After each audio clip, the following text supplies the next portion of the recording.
Resume. चलो भैया तो हम लोग आज पढ़ेंगे केमिकल। पहले बता देते हैं जिन बच्चों की क्लास मिस हुई थी बीच में, उन्हें बता देते हैं कि हम लोगों ने एल्डिहाइड कीटोन वाले चैप्टर का पूरा फुल रिवीजन कर लिया है। आफ्टर दैट हम लोगों ने किसका करा था? केमिकल काइनेटिक का पूरा किया, इलेक्ट्रोकेमिस्ट्री का पूरा। इलेक्ट्रोकेमिस्ट्री। तो विद क्वेश्चंस हमने क्या करा है? सिन ग्रीन स्क्रीन, हाँ आज यार राधिका ग्रीन स्क्रीन नहीं करा है, मतलब है उधर, हम तो यहीं से ले लेते हैं क्लास। तो यार थोड़ा सा मैं लेट हो गया था क्योंकि अभी आज मुझे निकलना है थोड़ा सा। हाँ, तो हम क्या कह रहे थे? हम ये कह रहे थे कि हम लोगों ने एल्डिहाइड कीटोन कर लिया चैप्टर, और कौन सा करा? इलेक्ट्रोकेमिस्ट्री कर ली, केमिकल काइनेटिक कर ली। ये चैप्टर हमने पूरी तरीके से पढ़ ली है, राइट? हाँ जी। ये चैप्टर हमने पूरी तरीके से पढ़ लिए हैं। अब क्योंकि हम लोगों ने क्वेश्चंस के साथ किए, तो हम सजेस्ट करेंगे कि किसी भी बच्चे का अगर मान लो ऐसा है कि ये चैप्टर उसने पहले नहीं भी पढ़े थे, तो अगर तुम्हारे जहां पे भी ये वीडियोस यूट्यूब में जाती, वहां से देख लेना, चैनल का नाम तुम लोगों को पता होगा। वहां से जाके देख के अगर तुम ये वाले 2-3 लेक्चर, 3 लेक्चर, 4 लेक्चर, जितने भी दिन में हमने चैप्टर खत्म करा, सिर्फ अगर इसे भी देख लोगे तब भी तुम्हारा काम हो जाएगा उस चैप्टर के लिए, ठीक है? Yes sir. तो उसी प्रोग्रेस के साथ हम लोग क्या करते हैं, अपना नेक्स्ट चैप्टर आज स्टार्ट करते हैं, दैट इज केमिकल बॉन्डिंग। ठीक है, तो आज हम लोग क्या करेंगे? केमिकल बॉन्डिंग चैप्टर स्टार्ट करेंगे। केमिकल बॉन्डिंग एक लेक्चर में हम तुम्हें इसका क्या कहते हैं, बेसिक जो है वो समझा देंगे। और चेक कर लिया कशिश होमवर्क आपका, मैंने देखा था, बिल्कुल सही है, ठीक है। Yes sir. कितने दिन का? तो राधिका मुझे नहीं पता आज डेट कितनी है। 26। आज 26 नवंबर है, राइट? Yes sir. तो 27 को हो गया संडे, 28, 29 और 30, इनमें से जिस दिन मेरी तुम्हारे साथ क्लास लगेगी, एक या दो, बस इतना ही अपने पास 2 या 1 दिन का टाइम है। उसके बाद बेटा आपके पास नए टीचर आ जाएंगे, ठीक है? तो उसमें जितना हो जाएगा उतना मैं करा दूंगा। Yes sir. केमिकल बॉन्डिंग का हम लोग करेंगे रिवीजन। चलो भैया, अब मुझे बताओ, केमिकल बॉन्डिंग की अगर बात करी ली है तो मुझे बताओ बताओ जरा कि केमिकल बॉन्डिंग चैप्टर के अंदर मुझे बताओ what is chemical bond. Chemical bond क्या होता है, बताओ। अगर हम केमिकल बॉन्डिंग की बात कर दें तो एक्चुअल में केमिकल बॉन्डिंग के अंदर जो केमिकल बॉन्ड है वो है क्या, बताओ। ऐसा बॉन्ड जिसको ब्रेक ना किया जा सके। ऐसा बॉन्ड जिसको ब्रेक ना किया जा सके, नो। तो बेसिकली होता क्या है, जैसे हम तुम समझाते हैं बॉन्ड बनता कैसे है। जैसे मान लो फॉर एग्जांपल एक एटम ये है अपने पास, ठीक है, सही से बना देते हैं एटम को। मतलब एटम सही से तो नहीं बना पाएंगे, बट ये है समझाने के लिए। मान लो एक एटम ये अपने पास, और एक एटम अपने पास ये है, दो अलग अलग एटम है, राइट? तो भाई होगा क्या कि इसका न्यूक्लियस अपने इलेक्ट्रॉन को पकड़ के तो खींचेगा, बट क्या ये इलेक्ट्रॉन न्यूक्लियस में आके गिरेगा? No sir. पॉसिबल नहीं है, क्योंकि वो एक फिक्स ऑर्बिट में है ना, उसका ऑर्बिट फिक्स है। मतलब वो ये न्यूक्लियस पे फोर्स तो लगाएगा, बट ये अपनी तरफ खींच के गिरा नहीं सकता। तो ये न्यूक्लियस क्या करेगा, अपने पड़ोस वाले एटम के इलेक्ट्रॉन को पकड़ के खींचेगा। खींचेगा कि नहीं खींचेगा? Yes sir. खींचेगा। सिमिलरली ये वाला न्यूक्लियस क्या करेगा, इस इलेक्ट्रॉन को पकड़ के अपनी तरफ खींचेगा। तो जब ऐसा होगा, मेरी तरफ देखो सब लोग, एक तरफ मेरी बात इधर देख लो यस सब लोग। सर। ये एटम एक दूसरे के बेटा पास आएंगे, और जब ये एटम पास आ जाएंगे तो आउटर मोस्ट शेल में इसके भी इलेक्ट्रॉन है, आउटर मोस्ट शेल में इसके भी इलेक्ट्रॉन है, तो इन पे बेटा इलेक्ट्रॉनिक रिपल्शन लगने लगेगा कि नहीं? Yes sir. तो बेसिकली मिनिमम डिस्टेंस जिसमें दो एटम एक दूसरे के सबसे ज्यादा क्लोज आते हैं, उस पर्टिकुलर डिस्टेंस को ही हम लोग बॉन्ड के नाम से जानते हैं। क्लियर है बात? Yes sir. यस भाई इस सर। एटम ने क्या करा, इस एटम ने इस एटम के इलेक्ट्रॉन को पकड़ के खींचा, इसने क्या करा, इस एटम के इलेक्ट्रॉन खींचा। तो पहले तो ये पास में आए, फिर क्योंकि इनके आउटर मोस्ट शेल में इलेक्ट्रॉन है, इधर भी आउटर मोस्ट शेल में इलेक्ट्रॉन है, तो इलेक्ट्रॉन इलेक्ट्रॉन में तो बेटा रिपल्शन होगा, तो रिपल्शन की वजह से क्या हो जाएंगे, दूर हो जाएंगे। तो भाई मैं क्या बोल रहा हूं, तो वो मिनिमम डिस्टेंस जिसमें ये एक दूसरे के सबसे ज्यादा क्लोज आ पाए, उसी डिस्टेंस को बेसिकली हम लोग क्या बोलते हैं, केमिकल बॉन्ड बोलते हैं। अच्छा, जैसे मैं आपसे बोलूं कि एक H और एक H, इन दोनों ने आपस में मिलकर H2 बना लिया, ठीक है? तो कैसे बनाया होगा बेटा, देखना, एक इलेक्ट्रॉन इसके पास रहा होगा, एक इलेक्ट्रॉन इसके पास रहा होगा, इसने ये इलेक्ट्रॉन शेयर किया होगा, इसने ये इलेक्ट्रॉन शेयर किया होगा, और इनके बीच में कुछ ऐसी स्ट्रक्चर बनी होगी। हाँ या ना, बताओ। हाँ जी। तो बेसिकली कहने का मतलब ये है कि कोई भी अगर एटम आपस में बॉन्डिंग करेगा तो वो करेगा क्यों? तो बेटा वो स्टेबल होने के लिए करेगा। पूरी पीरियोडिक टेबल के अंदर अगर सबसे ज्यादा कोई स्टेबल है तो कौन है बेटा? ग्रुप नंबर 18 के एलिमेंट हैं। 18 group. Noble gases. Argon, krypton, xenon and radon, ये हमारी सबसे स्टेबल गैसेस मानी जाती हैं। क्यों? क्योंकि इनका ऑक्टेट कंप्लीट होता है। अब यार ऑक्टेट का मतलब 8 ही है क्या? बात तो सही है, ऑक्टेट का मतलब तो 8 ही है, लेकिन ऑक्टेट को हम लोग मैजिक नंबर से समझते हैं कि भाई यहाँ पे 2, 8, 8, 18, 18 एंड 32। हर 32 एलिमेंट के, किसी भी एलिमेंट के आउटर मोशन में ये इलेक्ट्रॉन पाए जाते हैं, 2 हो, 8 हो, 8 हो, 18 हो, 18 हो, 32 हो, तो हम लोग बोलेंगे कि वो मॉलिक्यूल कैसा है, हमारा स्टेबल है। टेबल। तो पूरी पीरियोडिक टेबल में जितने भी एलिमेंट हैं वो इन्हीं एलिमेंट की तरह बनना चाहते हैं। जैसे इस हाइड्रोजन के पास एक इलेक्ट्रॉन था, तो इसे मालूम है एक इलेक्ट्रॉन से तो स्टेबल नहीं है, लेकिन भैया इसका जो पड़ोसी है हीलियम, इसके पास 2 इलेक्ट्रॉन है कि नहीं है, यस सर है। और ये उसके बाद भी, क्योंकि इसका हम बोलेंगे ऑक्टेट कंप्लीट है, तो ये उसके बाद भी स्टेबल है कि नहीं है, 2 इलेक्ट्रॉन से भी स्टेबल है क्या? टेबल है। तो हाइड्रोजन Yes, क्या sir. चाहेगा, हीलियम की तरह बने, तो क्या करेगा, अपने ही जैसे एक और हाइड्रोजन से क्या करेगा, एक इलेक्ट्रॉन को शेयर कर लेगा। ये वही वाली बात हो गई कि मान लो अविनाश और दीपिका ये एक ही स्कूल में पढ़ते हैं, अविनाश के पास 2.5 रुपए हैं और दीपिका के पास भी 2.5 रुपए हैं, लेकिन स्कूल की कैंटीन में जो समोसा मिल रहा है, समोसा वो मिल रहा है 5 रुपए का। तो क्या ये दोनों मिलकर खरीद, मतलब क्या ये अकेले अकेले खरीद पाएंगे? क्या अविनाश खरीद सकता है No, sir. क्या दीपिका खरीद सकती है? नहीं, लेकिन sir. अगर ये अपने रुपए आपस में मिला दें तो कितने हो जाएंगे, 5, तो ये मिलके जाके समोसा खरीद सकते हैं कि नहीं? Yes, sir. Yes, और sir. समोसे को खरीदने के बाद उसे आधा आधा करके खा सकते हैं कि बेटा? तो बस यही करा इन दोनों हाइड्रोजन ने, इन दोनों हाइड्रोजन ने क्या करा, अपने अपने इलेक्ट्रॉन को शेयर किया, और शेयर करने के बाद ये दोनों क्या बन गए, H2 बन गए, और ये क्या हो गए, स्टेबल हो गए। बोलो इतनी बात क्लियर है? Yes, sir. Yes, sir. तो बताओ एक बॉन्ड को बनाने के लिए मिनिमम नंबर ऑफ इलेक्ट्रॉन आपको कितने रिक्वायर्ड रहते हैं? आंसर क्या है, 2। तो यानी कि अगर आपको एक बॉन्ड बनाना है तो आपको कितने इलेक्ट्रॉन चाहिए बेटा? 2 इलेक्ट्रॉन। 2 इलेक्ट्रॉन आपको चाहिए, मिनिमम, मैक्सिमम की बात नहीं कर रहा, मिनिमम आपको 2 इलेक्ट्रॉन तो चाहिए। बोलो ये बात क्लियर है कि नहीं? Yes, sir. अब हम इस चीज को गलत प्रूव कर देंगे, ठीक है बेटा, आप देखते रहो। जैसे कि अपना लोग चैप्टर पढ़ रहे थे केमिकल बॉन्डिंग, और केमिकल बॉन्डिंग में बच्चों ने आंसर दिया है कि एक बॉन्ड को बनाने के लिए मिनिमम नंबर ऑफ इलेक्ट्रॉन हमें कितने चाहिए, 2 चाहिए। हम कह रहे हैं कि नहीं भाई, हम तो इस चीज को गलत प्रूव कर देंगे। कैसे, चलो देखते हैं। क्या सबने बेटा PCl5 के बारे में कभी सुना है? Yes, sir. सुना है। अगर हम बात करें फास्फोरस की, इसका एटॉमिक नंबर होता है 15, क्या लिखेंगे हम लोग, 2,8,5, राइट? Yes, sir. अगर हम बात करें क्लोरीन की, एटॉमिक नंबर होता है 17, क्या लिखेंगे हम लोग, 2,8,7। 2,8,7. क्लियर है बेटा? अच्छा जी। अच्छा बताओ, फास्फोरस को अपना आउटर मोस्ट शेल कंप्लीट करने के लिए कितने इलेक्ट्रॉन चाहिए, ऑक्टेट कंप्लीट करने के लिए? 3 क्लोरीन को कितना चाहिए? 1 तो ये आपस में बॉन्डिंग करेंगे, देखना जरा। एक फास्फोरस, सेंट्रल मेटल एटम आपका हो गया फास्फोरस, और अपने पास एक क्लोरीन, दूसरा क्लोरीन, तीसरा क्लोरीन, चौथा क्लोरीन, और ये पांचवा। ये PCl5 मॉलिक्यूल का मैं स्ट्रक्चर ड्रॉ कर रहा हूँ, ठीक है? अच्छा, क्लोरीन के आउटर मोशन में 7 इलेक्ट्रॉन बना देते हैं, 1 2 3 4 5 6 7, 1 2 3 4 5 6 7, ऐसे 1 यहाँ पे 2 3 4 5 6 एंड 7, 1 2 3 4 5 6 और 1 7, 1 2 3 4 5 6 और 1 7। ऐसे फास्फोरस के आउटर शेल में कितने इलेक्ट्रॉन है, 5, इन्हें भी ड्रॉ कर लेते हैं, 1 Yes, sir. 2 3 4 और 1 5।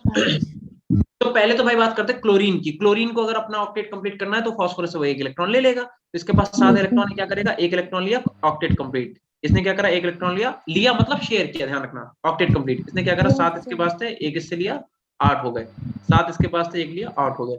इसने भी क्या करा, 7 थे, 1 लिया, 8 हो गए। बोलो इतनी बात क्लियर हुई? Yes, sir.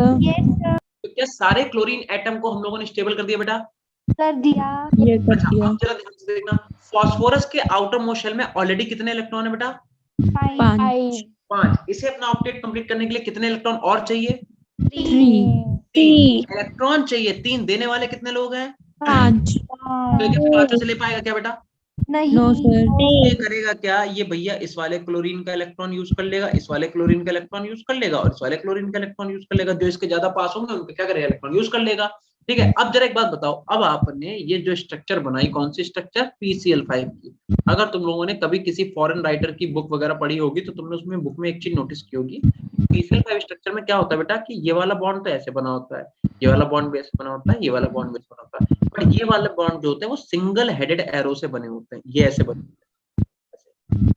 जरा एक बार बताओ भाई, अगर इस वाले बॉन्ड की बात करें, इस वाले बॉन्ड की, तो ये बॉन्ड कितने इलेक्ट्रॉन से मिलकर बन रहा है, जरा देखना कितने इलेक्ट्रॉन की शेयरिंग से। अगर इसकी बात करें तो ये भी 2 इलेक्ट्रॉन की शेयरिंग से बन रहा है बेटा। Yes, sir. इस वाले बॉन्ड की बात करें, ये भी 2 इलेक्ट्रॉन की शेयरिंग से बन रहा है। Yes, sir. बट एक बात देखो, अगर Yes, इस वाले sir. बॉन्ड की बात करें तो भैया क्लोरीन ने तो फास्फोरस का इलेक्ट्रॉन यूज करा है, बट क्या फास्फोरस ने क्लोरीन का इलेक्ट्रॉन लिया है? No, sir. No, नहीं लिया है। sir. दैट्स वाई अगर आपसे कोई Arrow. पूछता है कि इस वाले में तुम्हारे पास फास्फोरस का इलेक्ट्रॉन है क्या, मतलब सिंगल हेडेड एटम का मतलब है एक ही इलेक्ट्रॉन से बॉन्ड बना है, यानी कि ऊपर वाला बॉन्ड और नीचे वाला बॉन्ड, ये कितने इलेक्ट्रॉन से बने बेटा? एक इलेक्ट्रॉन से। एक अब electron. बताओ, या बताओ एक बॉन्ड को बनाने के लिए कितने नंबर ऑफ मिनिमम इलेक्ट्रॉन चाहिए बेटा? एक। समझ में आया? मतलब ऐसा कुछ भी जी। नेसेसरी नहीं है कि आपको एक बॉन्ड बनाने के लिए दो ही इलेक्ट्रॉन चाहिए। बोलो, बात क्लियर हुई कि नहीं? जी। Yes, दो sir. चीजें हैं, या तो Sir. तुम केमिस्ट्री रट लो या तो तुम केमिस्ट्री समझ लो। तुम क्या करोगे? समझ लो। समझेंगे. ठीक है, तो कहानी समझ में आई बेटा? अब अगर आज के बाद कोई भी आपसे टीचर पूछता है how many minimum electrons are required to make a bond, तो आप आंसर क्या दोगे? वन दोगे। क्या जो तुम्हारा दो आंसर था अब वो तुम क्या अब दो बोलोगे क्या कि दो इलेक्ट्रॉन चाहिए एक बॉन्ड बनाने के लिए? ऐसा कुछ भी नहीं है। अगर ऐसा तुमसे कोई कहते कि ना भैया देखो बात सुनो, हम एक इलेक्ट्रॉन से एक बॉन्ड बना देंगे, हमारे पास इतनी क्षमता तो है, ठीक है, हमारे पास इतनी नॉलेज है कि हम अगर चाहें तो हम एक इलेक्ट्रॉन से भी एक बॉन्ड बना सकते हैं। तो अगर आपसे मान लो क्वेश्चन पूछ दिया जाए हाउ मेनी इलेक्ट्रॉन्स, ठीक है, क्या क्वेश्चन था? How many electrons are required to make a bond? One. तो अभी तक आप आंसर दे रहे थे 2, बट अब आप आंसर क्या दे दोगे? अब आप आंसर दोगे 1। बात क्लियर हुई कि नहीं? बोलो। हो Yes, गई। sir. Clear. अब आप आंसर देंगे 1, ठीक है? जी। Yes, sir. अविनाश बिल्कुल, क्यों नहीं?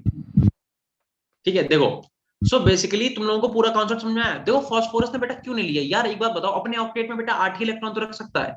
Yes, sir. तीन इसके सॉरी 5 इसके पास पहले से थे, तो 3 ही इलेक्ट्रॉन तो ले पाएगा, इसलिए फास्फोरस ने क्या करा, 3 इलेक्ट्रॉन को लिया और इनसे ठीक है। और आपको बताते हैं यही रीजन है, जब आप बेटा PCl5 मॉलिक्यूल को हीट करते हो तो ये टूट जाता है किसमें? PCl3 एंड कौन से दो Cl होंगे जल्दी बता दो? जो एक इलेक्ट्रॉन ही लेंगे। एक इलेक्ट्रॉन. बॉन्ड। क्या तुम लोगों को बात समझ में आई कुछ? आ गई सर। अगर तुमसे कोई पूछ दे कि ये कौन से दो क्लोरीन थे जो इतनी जल्दी मॉलिक्यूल को छोड़ गए, तो भैया ये वाले क्लोरीन है, और इन वाले बॉन्ड को क्या नाम देते हैं हम लोग? Axial bond. क्या बोलते हैं बेटा? Axial bond. और अगर आपसे कोई पूछता है कि ये वाले जो बॉन्ड है, ये वाले, इन बॉन्ड को क्या बोलते हैं? Equatorial bond. बिल्कुल सही, इन्हें बोलते हैं इक्वेटोरियल बॉन्ड। Equatorial bond. बोलो, क्या इतनी बात क्लियर हुई बेटा? जी। Yes, sir. तो ये कहानी है, ठीक है? तो बताओ क्या तुम लोगों को समझ में आया बॉन्ड क्या होता है? Yes, sir. क्या तुम लोगों को ये समझ में आया कि भाई हमें चीजें रटनी नहीं है? अगर तुमसे कोई बोल दे कि एक बॉन्ड क्या होता है, तो तुमने पहले तो ये समझा कि बॉन्ड का मतलब है एक एटम ये एक एटम ये, पहले तो क्या करेंगे, एक दूसरे के न्यूक्लियस क्या करेंगे, एक दूसरे के इलेक्ट्रॉन को पकड़ के अपनी तरफ खींचेंगे। खींचने के बाद जब ये पास में आएंगे तो इलेक्ट्रॉन इलेक्ट्रॉन में क्या हो जाएगा? Repulsion. And the minimum distance जिसमें ये एक दूसरे के सबसे ज्यादा पास आए, उसी हम लोग डिस्टेंस को क्या बोलते हैं? बॉन्ड बोलते हैं बेसिकली। तो बेसिकली बॉन्ड है क्या? एक टाइप का फोर्स ऑफ अट्रैक्शन ही तो है। जी। अगर आपसे कोई पूछ दे कि व्हाट इज बॉन्ड, अगर हम मान लो यहाँ पे क्वेश्चन लिख देते हैं व्हाट इज अ बॉन्ड, तो आप इसका आंसर क्या दोगे? Type force of. Of attraction. आप इसका बस इतना देंगे, ये है क्या? फोर्स है, ये एक टाइप का फोर्स है। किसका? अट्रैक्शन का, फोर्स ऑफ अट्रैक्शन। क्योंकि जहां पे रिपल्शन चालू हो जाएगा वहां पे तो फिर ये दूर चले जाने लगेंगे, है ना? तो ये एक टाइप का क्या है? फोर्स ऑफ अट्रैक्शन है, ठीक है? बताओ, इतनी बात क्लियर है? Yes, sir. Yes sir. Phenomena से हमें दो चीजें समझ में आई। एक तो हमें ये समझ में आया कि भैया ऐसा कुछ भी किसी ग्रंथ में ऐसा लिखा हुआ नहीं है कि दो इलेक्ट्रॉन हो तभी हम एक बॉन्ड बना सकते हैं। हमारे पास अगर एक इलेक्ट्रॉन है तब भी हम एक बॉन्ड का फॉर्मेशन कर सकते हैं, ठीक है? पहली चीज तो ये समझ में आई। दूसरी बात, इस वाली स्ट्रक्चर से हमें एक चीज और क्लियर हुई बेटा, ठीक है बेटा? ठीक है अविनाश, डोंट वरी। देखो, इस वाली स्ट्रक्चर से एक बात हमें और समझ में आ गई कि भाई जो तुम्हारे ये बॉन्ड है, क्या कहते हैं, इनमें दो टाइप के बॉन्ड होते हैं, एक इक्वेटोरियल बॉन्ड और एक होते हैं एक्सियल बॉन्ड। और एक्सियल बॉन्ड बेटा इन जनरल कैसे होते हैं? वीकर होते हैं। इन जनरल कैसे होते हैं ये बॉन्ड? वीकर। और जो तुम्हारे इक्वेटोरियल बॉन्ड है कैसे होते हैं? स्ट्रॉन्ग। अच्छा, उसका रीजन भी तुम लोगों को क्लियरली दिख ही रहा है, क्योंकि भैया इक्वेटोरियल बॉन्ड दो इलेक्ट्रॉन की शेयरिंग से बनते हैं और वीकर बॉन्ड क्या होते हैं? और एक्सियल एक एक्सियल बॉन्ड इलेक्ट्रॉन। कोई दिक्कत नहीं है। तो उसी बेसिस पे अगर हम तुमसे थोड़ी सी क्वेश्चन आंसरिंग कर दे तो बता पाओगे? यस सर करते हैं भाई। जैसे जैसे मान लो, जैसे फॉर एग्जांपल अगर तुमसे कोई कहते हैं कि PCl5 मॉलिक्यूल के अंदर जो तुम्हारा PCl इक्वेटोरियल बॉन्ड है, ठीक है, सुनते रहो, ऐसे लिखो, PCl जो तुम्हारा इक्वेटोरियल बॉन्ड है वो, और जो तुम्हारा PCl एक्सियल बॉन्ड है वो, इन दोनों में से बड़ा बॉन्ड कौन सा होगा? लेंथ किसकी होगी? अगर इसमें बॉन्ड लेंथ एक्सियल वाले की, PCl की। तुम्हें पता है बॉन्ड बड़ा होगा तभी आसानी से टूटेगा। Yes sir. यस समझ रहे हो क्या कह रहे हैं? sir. तुम्हें मालूम है कि बॉन्ड जब बड़ा होगा तभी तो बेटा आसानी से टूटेगा। दैट Yes, मीन जो sir. PCl का बॉन्ड एक्सियल वाला है उसकी बॉन्ड लेंथ Yes, ज्यादा sir. होगी और PCl इक्वेटोरियल की बॉन्ड लेंथ कम होगी। कम होगी। अगर हाँ जी। बॉन्ड स्ट्रेंथ की बात करें बेटा तो किसकी ज्यादा हो जाएगी? PCl इक्वाटोरियल की ज्यादा PCl होगी एक्सियल से। बस ठीक है, इतनी बात समझ में आ गई? हाँ जी Yes, आगे। sir. मान लो तुमसे कह रहा है कि PCl3F2, कह रहा है इस वाले क्वेश्चन के अंदर कह रहा है कि बॉन्ड लेंथ का ऑर्डर बताओ, ठीक है, या इसकी स्ट्रक्चर हम तो खुद बना के दे रहे हैं, चलो ठीक है, इसकी तो मान लो हमने तुम्हें स्ट्रक्चर बना के दे दी कि भैया ये हो गया फास्फोरस, ये तुम्हारा क्लोरीन, ठीक है, और मान लो ये दो तुम्हारे फ्लोरीन। दो फ्लोरीन ऐसे लगे हुए हैं, ठीक है, और ये और ये, ठीक है, ये स्ट्रक्चर मैंने बना के तुम्हें दे दी। अब तुमसे कह रहा बताओ PF बॉन्ड और PCl बॉन्ड में बड़ा बॉन्ड कौन सा होगा? ठीक है, अब यहाँ पे क्या केस आ रहा है, एक कह रहा है कि तुम्हारा कौन कौन सा, बिल्कुल सेम वही जो भी हम लोग पढ़ा वही, ठीक है, एक कह रहा है क्या है तुम्हारे पास, एक है तुम्हारे पास PF बॉन्ड, कह रहा है एक है तुम्हारे पास PCl बॉन्ड, ठीक है, PCl बॉन्ड। अब कह रहे हैं इनमें से बड़ा बॉन्ड कौन सा होगा? बॉन्ड लेंथ पूछिए तुमसे बेटा, क्या लिख दें? PCl। PCl। अरे ये वाले बॉन्ड कौन से हैं? एक्सियल बॉन्ड है। हाँ जी। और ये वाला बॉन्ड कौन सा? इक्वेटोरियल। इक्वाटोरियल। एक्सियल बॉन्ड बड़ा होता है कि नहीं? Yes, sir. तो एक्सियल पे कौन है देखो जरा, Fluorine. PF। तो मतलब कि कौन सा बॉन्ड बड़ा होगा? PF बॉन्ड बड़ा होगा कि नहीं होगा? सब लोग एक बार, क्या PF बॉन्ड बड़ा होगा कि नहीं होगा? जल्दी बोलो। Yes sir. बिल्कुल भी नहीं होगा, नहीं होगा बेटा। हाँ जी PCl ही होगा। देखो सुनो, एक यहाँ पे ट्रिक बताते हैं, एक ट्रिक क्या है बता चुके हैं, फिर से लिखो। ट्रिक है जो बड़ा है, रुको उस वाले पेन से लिखते हैं, बहुत ज्यादा मोटा और दिख नहीं रहा है, थोड़ा छोटे पेन से लिखते हैं, ठीक है। देखो एक ट्रिक क्या है, कॉन्सेप्ट है बेटा, देखो जो बड़ा है वो बड़ा है, वो क्या है, वो बड़ा है चाहे कहीं भी पड़ा है, कहीं भी पड़ा है। यार इस वैसे तो ये तुम्हें हंसी आएगी पढ़ के, यार ये क्या लिखवा दिया है, मजा नहीं आया, ठीक है, हंसोगे यार हिंदी लिखती यार, मेरा स्टैंडर्ड थोड़ा लो हो गया कर दिया है, CBSE के बच्चे हिंदी लिखती बताओ। देखो लेकिन बेटा इसके पीछे का राज कह रहा है, जो बड़ा है वो बड़ा है चाहे कहीं भी पड़ा है। जैसे मान लो दीपिका, तुमसे घर में कोई बड़ा भाई बहन है? नहीं, मैं सबसे बड़ी हूँ। चलो मान लो छोटा है कोई भाई बहन? 3 है। किसी एक का नाम बताओ जल्दी से। दिव्या। और ये दीपिका, ठीक है। मान लो अब दीपिका क्या है, बड़ी है, बड़ी को हम B लिखे दे रहे हैं, और दिव्या क्या है, छोटी है, छोटी को हम C लिखे दे रहे हैं। मान लो जो घर में इनके घर में जो बेड है उस पर जाके दिव्या लेट जाए और दीपिका कहाँ लेटे? जमीन पे, तो क्या दिव्या बड़ी हो जाएगी? नहीं तो भाई जो बड़ा है वो बड़ा है चाहे कहीं भी पड़ा है, समझ रहे हो? जी। फ्लोरीन और क्लोरीन की बात करें साइज की, तो बेटा इससे अगर तुम कायदे से डायग्राम को देखो तो फास्फोरस ऐसा हो गया, ठीक है। क्लोरीन बड़े बड़े एटम है कि नहीं, बोलो। यस सर, बड़े बड़े हैं। 3 क्लोरीन ऐसे लगे होंगे, सर बड़ा एटम है। हाँ जी। 3 क्लोरीन ऐसे लगे होंगे, क्लोरीन छोटा एटम है कि नहीं है?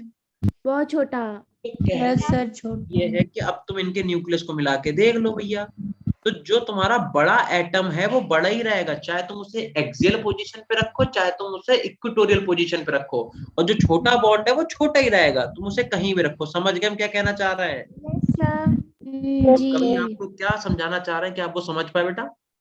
हाँ जी। Yes sir. अगर इसे हम इस तरीके से देखें तो भाई moral of the story is कि जो बड़ा है वो बड़ा है, चाहे कहीं भी पड़ा है। मतलब ये आप क्लोरीन को चाहे इक्वेटोरियल पोजीशन पे रखो, चाहे आप एक्सियल पोजीशन पे, क्लोरीन एक बड़ा एटम है तो वो बड़ा ही रहेगा, उसे छोटा थोड़ा कर दोगे तुम, क्योंकि बॉन्ड लेंथ हम लोग जनरली क्या करते हैं, न्यूक्लियस से न्यूक्लियस को मिला देते हैं कि नहीं, या फिर न्यूक्लियस से न्यूक्लियस हटाओ, दो एटम के बीच के डिस्टेंस को तो बोलते हैं। जी तो बताओ ये बात क्लियर हुई? तो ये गलत हुआ कि नहीं हुआ, ये गलत है कि नहीं है, बताओ। क्या इसका गलत है? मतलब अगर हम बात करें पीएफ की और अगर हम बात करें पीसीएल की, तो भैया बड़ा बॉन्ड होगा ये, this is the correct order.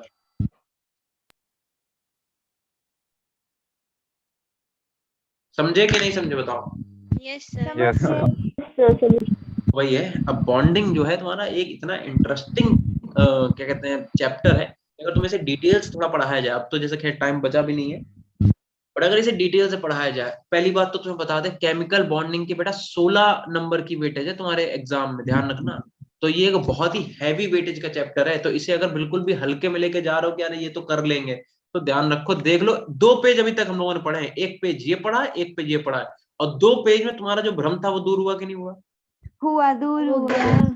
एक तुम्हारा भ्रम ये था कि ए और बी के बीच में जो बॉन्ड बनेगा उसमें 2 इलेक्ट्रॉन होंगे, गलत हुआ कि नहीं हुआ वो? हाँ जी हाँ, दूसरा हो भ्रम बेटा गया। क्या था? दूसरा भ्रम ये था, हमने जो तुम्हें पढ़ाया उसी में हमने तुम्हें एक चीज समझा दी, हमने कहा एक्सियल बॉन्ड क्या होते हैं, जनरली बड़े होते हैं, और इक्वेटोरियल क्या होते हैं, छोटे होते हैं। तुमने उस चीज को मान लिया, हमने सेम क्वेश्चन फिर से पूछ दिया, तुमने उसी चीज को अप्लाई करा, तुम्हारा आंसर गलत हो गया। अब क्या ये एक्सेप्शन है? इसका रीजन है कि नहीं, बताओ। रीजन है है। रीजन।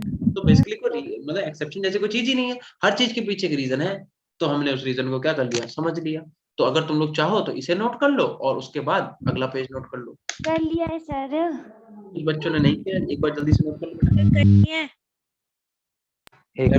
बच्चों नहीं करा तो उन्हें तो करने दो। Okay sir. हाँ, इसे नोट कर लो फिर वो करते हैं, तब तो बतियाते हैं तुम लोगों से।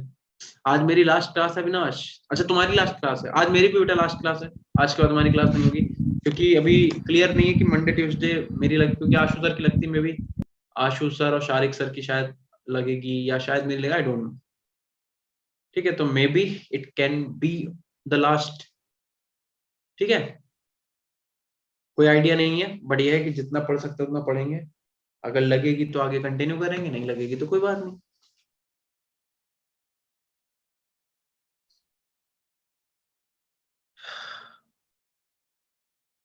बेटा तो कर लिया सबने नोट, ये हटा दें?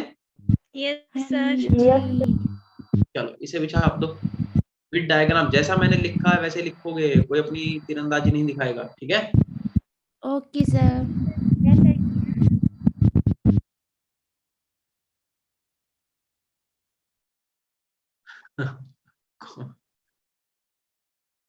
तो दरअसल ऐसा है कि जिस प्लेटफॉर्म पे हम हैं, यहाँ पे हम ऐसे आपको कांटेक्ट नंबर नहीं दे सकते, बात ये है।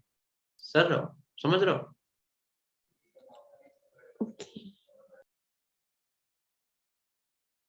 राधिका पुराने लेक्चर में बेटा 11th वाले चैप्टर नहीं है,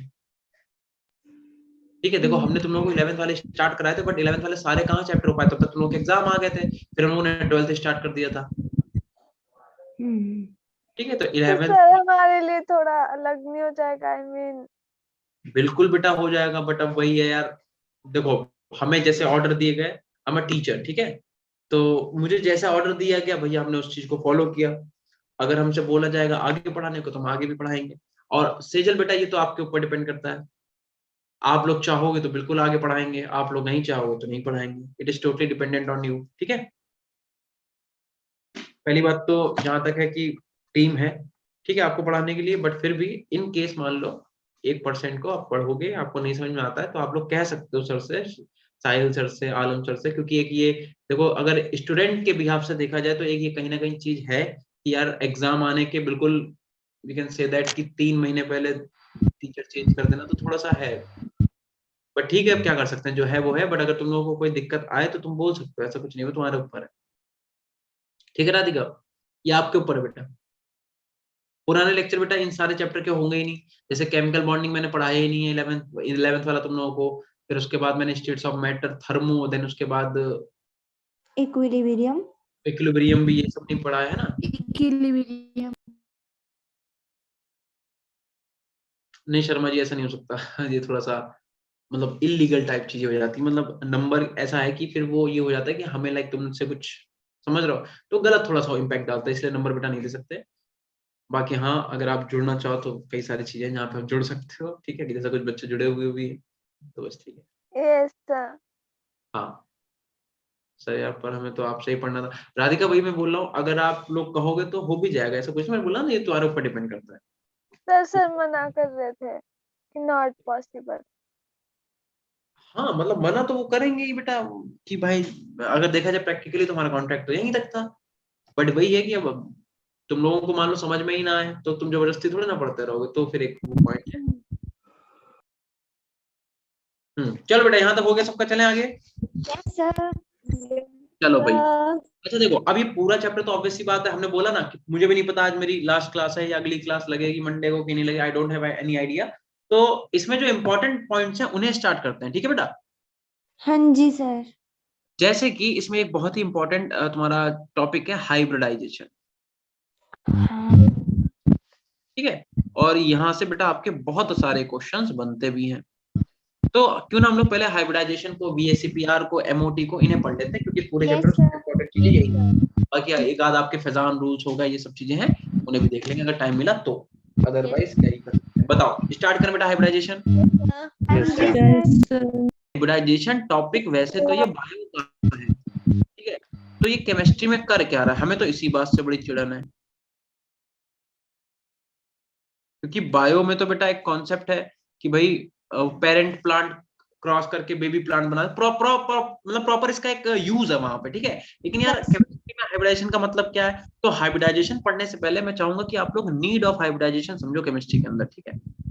नीड ऑफ हाइब्रिडाइजेशन, समझ गए बेटा। समझाओ। कि आप एक नीड समझो कि हाइब्रिडाइजेशन की केमिस्ट्री में नीड क्या पड़ी, ठीक है।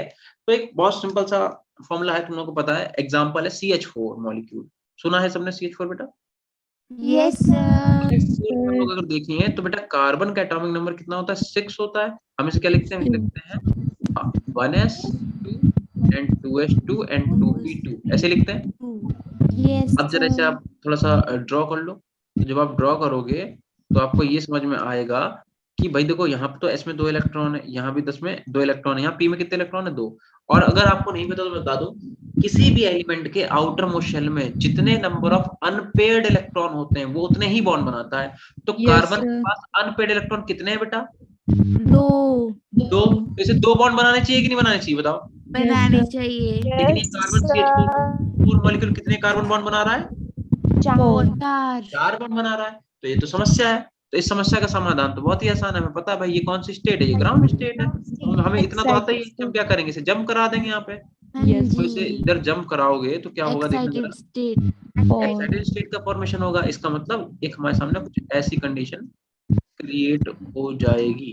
कैसी कंडीशन, 2 इलेक्ट्रॉन इसमें, अब यहाँ से 1 इलेक्ट्रॉन चला गया तो 1 इलेक्ट्रॉन बचा, और यस सर। अब जरा देखना बेटा, ग्राउंड स्टेट में आते ही कार्बन के पास अनपेड इलेक्ट्रॉन कितने आ गए, 4। तो यानी कि एक क्वेश्चन तुम्हारा बेटा यहीं से, अच्छा ये एक्साइटेड स्टेट है, एक क्वेश्चन तो तुम्हारा यहीं से तैयार हो गया। तुमसे अगर कोई पूछता है कि बताओ CH4 मॉलिक्यूल का फॉर्मेशन कौन सी स्टेट में होता है, ग्राउंड स्टेट में कि एक्साइटेड स्टेट में, एक्साइटेड स्टेट। ठीक है, ये तो बात होगी इसकी। अच्छा, अब अगर हम लोग बात करें भाई हाइड्रोजन की, तो हाइड्रोजन का एटॉमिक नंबर बेटा कितना होता है, 1। क्या लिखते हैं, 1s। 1s 1 ही तो बोलेंगे, बताओ। अच्छा, इनकी शेप बना लेते हैं बेटा, ये s ऑर्बिटल, ये देखो, ये वाला तो बॉन्डिंग में पार्टिसिपेट ही नहीं करेगा क्योंकि अनपेयर्ड इलेक्ट्रॉन है नहीं, यहाँ से पार्टिसिपेशन तो यहाँ से होगा, इसे हटा ही देते हैं। तो देखो ये s ऑर्बिटल स्फेरिकल होता है कि नहीं, p ऑर्बिटल है तो एक px हो जाएगा, एक py हो जाएगा, एक तो pz होगा कि नहीं होगा, बताओ। अच्छा, हाइड्रोजन के 4 हाइड्रोजन है, चारों का इलेक्ट्रॉनिक कॉन्फिगरेशन 1s1 नहीं रहेगा बेटा, मतलब चारों हाइड्रोजन अपना कौन सा ऑर्बिटल यूज कर रहे हैं, s ऑर्बिटल कर रहे हैं कि नहीं कर रहे हैं, एक हाइड्रोजन का s ऑर्बिटल, दूसरे हाइड्रोजन का s ऑर्बिटल, तीसरे हाइड्रोजन का s ऑर्बिटल, चौथे हाइड्रोजन का s ऑर्बिटल। अच्छा, ऑर्बिटल की ओवरलैपिंग से ही तो बेटा बॉन्ड का फॉर्मेशन होता है, बोलो हाँ या ना। ये तुम्हारे पास पहला हाइड्रोजन, ये तुम्हारे पास दूसरा, ये तीसरा हाइड्रोजन और ये चौथा हाइड्रोजन, ठीक है। अब मेरी बात सुनो, अगर तुम ध्यान से देखो तो एक बॉन्ड जो है उसमें ओवरलैपिंग किसकी हो रही है बेटा, एस एस ओवरलैपिंग हो रही है। यस जबकि जो बचे हुए 3 ऑर्बिटल हैं यहाँ पे जो ओवरलैपिंग हो रही है वो एस और पी ऑर्बिटल की ओवरलैपिंग हो रही है। हाँ जी moral of the story is कि जो कार्बन के तुम्हारे 4 बॉन्ड बन रहे हैं, ये 4 बॉन्ड, इन 4 बॉन्ड के अंदर जो तुम्हारा एक बॉन्ड बन रहा है, ये बन रहा है, कोई सा भी एक हो सकता है, वी डोंट नो, बट हमें पता है एक है, चलो हम इसे एक मान लेते हैं। तो एक बॉन्ड बन रहा है एस और एस की ओवरलैपिंग से, वेयर एस जो बचे हुए बेटा आपके 3 बॉन्ड बन रहे हैं वो बन रहे हैं एस पी ओवरलैपिंग से, हाँ या ना? हाँ जी तो बताओ बेटा, ये वाला जो बॉन्ड है इन तीनों बॉन्ड से अलग होना चाहिए कि नहीं होना चाहिए? होना चाहिए energy of this bond should be different from these और नॉट। यस मतलब कार्बन के जो 4 बॉन्ड है उनमें से कार्बन का जो एक बॉन्ड है वो तो बन रहा है भैया एस एस ओवरलैपिंग से, और जो बचे हुए तुम्हारे कौन से 3 बॉन्ड है वो बन रहा है एस और पी की ओवरलैपिंग से। तो इसका मतलब ये जो एक बॉन्ड है इसकी एनर्जी बेटा डिफरेंट होनी चाहिए इन तीनों से कि नहीं होनी चाहिए, बताओ? होनी होनी चाहिए चाहिए। तो इसका मतलब हमें ये समझ में आया कि कार्बन के ये जो 4 बॉन्ड बन रहे हैं, एक, ये दूसरा, ये तीसरा और ये चौथा बॉन्ड, तो हमें इतना समझ में आ गया कि ये वाले की एनर्जी जो है, energy energy should be different from other 3 bond. बताओ, यही तो कहानी होनी चाहिए बेटा हाँ जी यार। लेकिन जब एक्सपेरिमेंटली देखा गया तो पता चला, एक्सपेरिमेंटली देखा तो पता चला all 4 bonds are identical। कहानी समझ में आई? क्या तुम लोगों को कहानी समझ में आई बेटा? भाई बात ये थी, हमने CH4 मॉलिक्यूल देखा तो हमने देखा CH4 मॉलिक्यूल कैसे बनता है, तो हमें पता है ऑर्बिटल की ओवरलैपिंग कराते हैं और ओवरलैपिंग ऑफ ऑर्बिटल से हमारा क्या होता है, बॉन्ड का फॉर्मेशन हो जाता है। तो हमने जब ओवरलैपिंग कराया तो हमें ये दिखा कि भाई एक बॉन्ड जो है उसमें क्या हो रहा है, एसएस ओवरलैपिंग हो रही है, 3 ऑर्बिटल में क्या हो रहा है, एस और पी की ओवरलैपिंग हो रही है। तो हमारा कहने का बस इतना सा मतलब था कि भैया एक बॉन्ड जो है उसकी एनर्जी अलग होनी चाहिए, 3 बॉन्ड की एनर्जी अलग होनी चाहिए। लेकिन एक्सपेरिमेंटली पता क्या चला, एक्सपेरिमेंटली पता ये चला कि चारों बॉन्ड जो है वो सेम एनर्जी के हैं। बोलो हाँ या ना? हाँ जी तो ये जो बात थी ये भैया लोगों को हजम नहीं हुई, जैसे तुम्हें नहीं हजम हो रही ऐसे हमें भी हजम नहीं हुई। यार ऐसा कैसे, हमें तो यही दिख रहा है कि एक बॉन्ड अलग एनर्जी का होना चाहिए, 3 बॉन्ड अलग एनर्जी के, क्योंकि एक एस, क्योंकि यार देखो एस और पी में बात करें तो पी की एनर्जी ज्यादा होती है कि नहीं होती है, बताओ? तो अगर एस और पी के 3 बॉन्ड बन रहे हैं तो इनकी एनर्जी अलग होगी, इनकी एनर्जी अलग होगी। बट एक्सपेरिमेंटली निकला क्या, चारों बॉन्ड सेम एनर्जी के हैं। तो हुआ क्या, साइंटिस्ट लोग जो थे उन्होंने क्या करा, उन्होंने कॉन्सेप्ट इंट्रोड्यूस करा।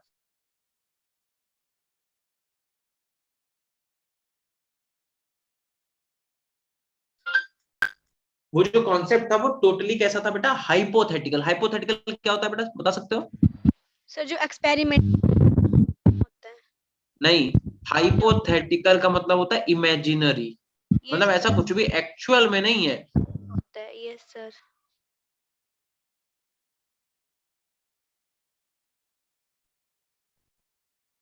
ठीक है, तो इन्होंने क्या करा, एक टोटली हाइपोथेटिकल कॉन्सेप्ट बनाया। और वो कॉन्सेप्ट क्या था, सुनना। इन्होंने क्या बोला, इन्होंने कहा कि जो 4 ऑर्बिटल तुम्हारे हाइड्रोजन के हैं वो तो ऐसे के ऐसे ही रहेंगे, ठीक है, वो क्या रहेंगे, वो ऐसे के ऐसे रहेंगे, क्योंकि एक ऐसे सेम है, कोई दिक्कत नहीं है। बट कह रहे हैं कि जो ये कार्बन के 4 अलग अलग ऑर्बिटल है, 4 अलग का मतलब एक एस ऑर्बिटल और 3 कैसे, ये हमारे पी ऑर्बिटल, कह रहे हैं ये आपस में क्या करते हैं, इंटरमिक्सिंग कर लेते हैं। क्या करते हैं बेटा? अब पहले तो समझो what is the difference between intermixing and overlapping. Overlapping का मतलब होता है जैसे ये हाथ है, इसके ऊपर हम ये वाला हाथ रख दें, this is called overlapping. Clear है? यस इंटरमिक्सिंग का मतलब एक बकेट लो, बाल्टी लो, एक उस बकेट में पानी डालो थोड़ा सा, और फिर क्या करो, एक तुमने निरमा डाल दिया, एक तुमने क्या करा, व्हील डाल, मतलब हाँ, एक तुमने क्या अलग अलग detergent, different type of detergent तुमने क्या करा, मिला के ऐसे घोल दिया। क्या तुमने अलग अलग कर पाओगे? नो सर फिजिकल मेथड से तो नहीं करते, फिजिकल मेथड से तो नहीं कर सकते, केमिकल मेथड से अगर कर भी सकते होंगे तो आई डोंट नो, बट हाँ फिजिकल मेथड से तो आप उन्हें अलग अलग नहीं कर सकते। तो इंटरमिक्सिंग का मतलब क्लियर हुआ कि नहीं, that phenomena is called intermixing. तो इन्होंने क्या बोला, इन्होंने कहा कि जो हाइड्रोजन के 4 ऑर्बिटल वो तो सेम ही है, तो उन्हें आप ऐसे लिख दो, ये हाइड्रोजन, अभी भी यहाँ पे ये 4 ऑर्बिटल किसके हैं, हाइड्रोजन के। बट कह रहे हैं कि जो कार्बन के ये 3 पी और एक ऐसे, कह रहे हैं ये आपस में क्या होते हैं, इंटरमिक्सिंग करते हैं। और आफ्टर द इंटरमिक्सिंग ये क्या करते हैं, 4 नए ऑर्बिटल बनाते हैं सेम एनर्जी के। चार नए ऑर्बिटल कैसे बनाते हैं बेटा? सेम एनर्जी के। इन ऑर्बिटल्स को क्या बोलते हैं? Hybrid orbital. और फिर ये ऑर्बिटल क्या करते हैं? इनसे ओवरलैपिंग, 1 2 3 और 1 4। अब बताओ, अब ये जो 4 बॉन्ड बनेंगे सेम एनर्जी के होंगे कि नहीं होंगे? यस सर होंगे। तो ये एक जो हमने तुम्हें बात समझाई, ये कैसी थी? ये तुम्हारी एक हाइपोथेटिकल कॉन्सेप्ट है, ऐसा एक्चुअल में थोड़ा ना होता है। बस हमारी स्टडी को आगे फर्दर प्रोसीड करने के लिए ये कॉन्सेप्ट केमिस्ट्री के अंदर बनाया गया कि भैया it is a totally hypothetical concept, कि भाई ऐसा होता होगा, ऐसा होता होगा, मतलब इमेजिनेशन है कि कार्बन क्या करेगा, अपने 3 p ऑर्बिटल और एक s ऑर्बिटल को क्या करेगा, आपस में ओवरलैपिंग सॉरी इंटरमिक्सिंग कराएगा। इंटरमिक्सिंग कराने के बाद क्या करेगा? 4 नए ऑर्बिटल बनाएगा। अब ये जो 4 नए ऑर्बिटल बने, इन सब में क्या है? थोड़ा p का भी कंट्रीब्यूट है और s का भी थोड़ा सा कंट्रीब्यूशन है। p का भी है, s का भी है। मतलब ये जो चारों ऑर्बिटल बने कैसे बने बेटा? सेम एनर्जी के बने। अब जब ये सेम एनर्जी के बने तो हाइड्रोजन के चारों s ऑर्बिटल से जब ये ओवरलैप करेंगे तो चारों सेम बॉन्ड बनेंगे कि नहीं बनेंगे? बताओ। यस बनाएंगे। अब जो तुम्हारे पास कार्बन के बनाएंगे। 4 बॉन्ड बनेंगे बेटा, वो कैसे बन जाएंगे? सेम एनर्जी के बन जाएंगे। ये सब कैसे हो जाएंगे? ये सब कैसे? Identical. All 4 bonds are identical। बताओ। तो ये बात समझ के जान के अच्छा लग रहा है कि नहीं लग रहा कि हाइब्रिडाइजेशन आया ही क्यों? भैया हाइब्रिडाइजेशन तो बायो का पार्ट है, Yes, यहाँ sir. केमिस्ट्री में क्या कर रहा है? यस क्या बताओ, क्या सबको क्लियर हुआ बेटा क्यों हम लोग हाइब्रिडेशन केमिस्ट्री के अंदर पढ़ते हैं? Yes sir. हाँ जी। चलो तो इतना नोट करो, फिर आगे हम लोग इसमें बढ़ते हैं। सर कर लिया। हो गया ये भाई बहुत गलत बात है, हम जब समझाते हैं तब तुम लोग करते हो, फिर मेरा मूड ऑफ होता है। ये गलत चीज है यार। हम या तो तुम्हें टाइम ना दें। अब बताओ अब क्या करोगे? अब बैठ के मेरा मुंह देखोगे क्या? अभी क्योंकि बहुत सारे बच्चे नोट भी करेंगे। जब हम टाइम देते हैं तो साथ में क्यों नोट करते हो? हम पहले जो समझा रहे हैं पहले पूरा दिमाग उसमें लगाओ समझने में, क्योंकि अभी नोट कर भी लोगे तो बाद में फिर सोचोगे क्या, यूट्यूब से जाके फिर से देखोगे वीडियो। अभी जब मैं समझा रहा हूँ पहले समझ लो, फिर नोट कर लेना। इसकी डेफिनेशन लिख लो कहीं पे हाइब्रिडाइजेशन की। लिखो व्हेन, अलग उससे लिखते हैं पतले पे, जैसे समझ में नहीं आएगा। लिखो when 2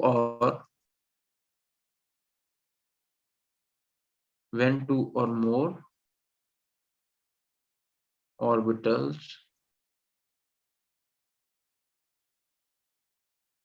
are combined together to form new orbital of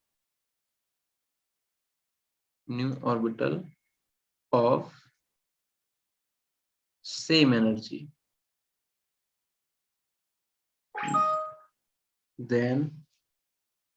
then लिखो these orbitals are called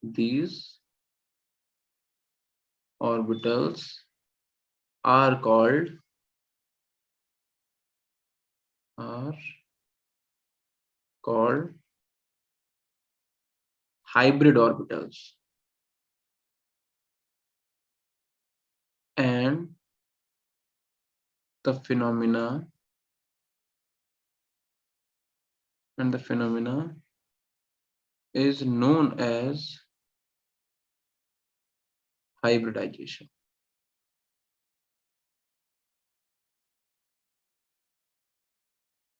ठीक है, ये पूरी कहानी है भाई। When 2 or more orbitals are combined together to form new orbital of same energy, then these orbitals are called as hybrid orbitals and the phenomena is known as hybridization। ठीक है, तो अगर आपको कभी, वैसे तो मतलब तुम तो जेई के लिए कर रहे हो, बट मान लो बोर्ड एग्जाम में अगर आ भी गई तो ये डेफिनेशन आप लिख सकते हो। ठीक है, यस सर। Yes, sir. जल्दी से नोट करो। और पूरा जैसे मैंने आपको समझाया वैसे ही नोट करना। कार्बन बनाओ, उसके सारे इलेक्ट्रॉनिक कॉन्फ़िगरेशन लिखो, हाइड्रोजन का लिखो या ऑर्बिटल ऐसे बनाओ, फिर यहाँ पे पूरा इंटरमिक्सिंग दिखाओ, फिर सेम पूरा जैसा जितना लिखा हो तो छापो।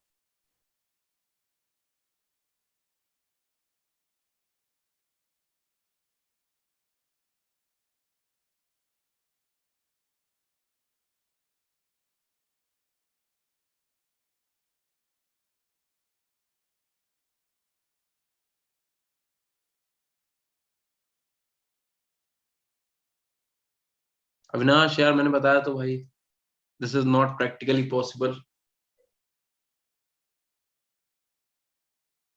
ठीक है, सबने कर लिया क्या? हाँ जी सर कर लिया। ठीक है, अब देखो अब हाइब्रिडाइजेशन, ये तो समझ में आ गया कि हमें नीड क्या पड़ी, ठीक है, ठीक है, ये तो हमें क्लियर हो गया कि भैया हाइब्रिडाइजेशन की नीड क्या पड़ी, हमें क्लियर हो गया, ठीक है। एक सेकंड,